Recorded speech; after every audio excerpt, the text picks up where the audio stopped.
Rasulullah menyebutnya itu idha'atul amanah. Itu sebuah bentuk maksiat tuh. Idha'atul amanah itu artinya apa? Secara tekstual artinya itu adalah menyia-nyiakan amanah.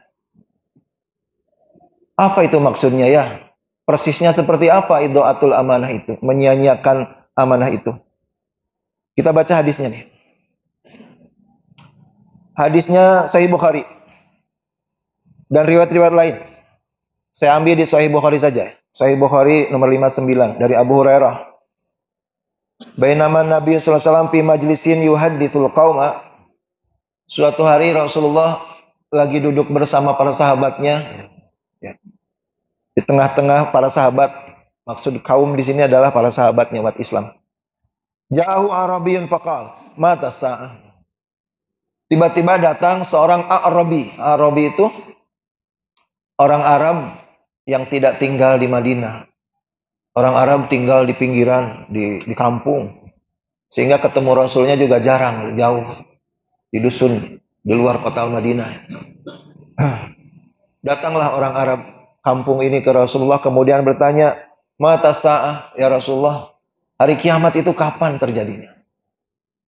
Maka Rasulullah menjawab ya, kata Rasulullah, idza duyi'atil amanah fantadhiris sa'ah.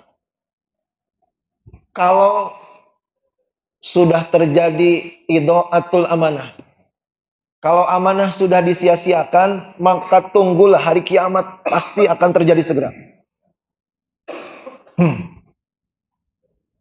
Orang ini kurang paham, kemudian bertanya, kaifa idha'atuha? Bagaimana ya Rasulullah? Menyia-nyiakan amanah itu maksudnya apa? Maka Rasul menjawab, idza wussidal amru ila ghairi ahliha fantadiris sa'ah. Idha'atul amanah, menyia-nyiakan amanah itu adalah menyerahkan amanah kepada orang yang tidak layak, gitu. Kepada orang yang bukan ahlinya. Orang yang tidak punya kompetensi untuk memegang amanah itu. Tidak punya kemampuan secara intelektualitas, moralitasnya juga tidak layak, gitu. Malah kita kasih amanah kepada dia. Inilah maksiat. Yang sampai Rasul menyebutkan kalau ini sudah terjadi, amanah diberikan kepada orang yang tidak punya kemampuan. Diragukan sekali kemampuannya untuk memikul amanah itu, maka tunggulah kiamat akan segera terjadi. Nah, para ulama, sebagian besar para ulama mengatakan ini yang dimaksud al-qiyam, as-sa'ah yang dimaksud oleh Rasulullah di sini tidak mesti berarti hari kiamat nanti di akhir zaman hancurnya alam semesta. Ini yang dimaksud as-sa'ah oleh Rasul di sini boleh jadi adalah kehancuran kehidupan. Kehancuran tatanan kehidupan akan segera terjadi apabila amanah diberikan kepada orang yang tidak layak. Gitu. Jadi dosa, Pak. Namanya idha'atul amanah, menyia-nyiakan amanah. Maka seberapa berat dosanya? Memberikan amanah kepada orang yang tidak layak, tidak mungkin mampu memikulnya, menjalankannya. Seberapa besar dosanya? Ya. Tingkat dosanya itu tergantung seberapa parah dampak buruk yang akan terjadi ketika amanah itu dipegang sama dia. Seberapa banyak manusia yang akan terdampak penderitaan, kesusahan apabila amanah diserahkan kepada orang tersebut. Maka tentunya semakin amanah itu cakupannya sangat luas. Amanah pemimpin bangsa gitu diserahkan kepada orang yang jangankan intelektualitas, kedewasaannya aja nggak ada. Maka dampak satu negara, maka dosanya besar sekali. Ini maksiat pertama ya. Namanya apa tadi? Idha'atul amanah. Menyia-nyiakan amanah. Menyerahkan amanah kepada orang yang tidak layak. Hadirin yang dirahmati Allah. Maka tadi ukurannya ya.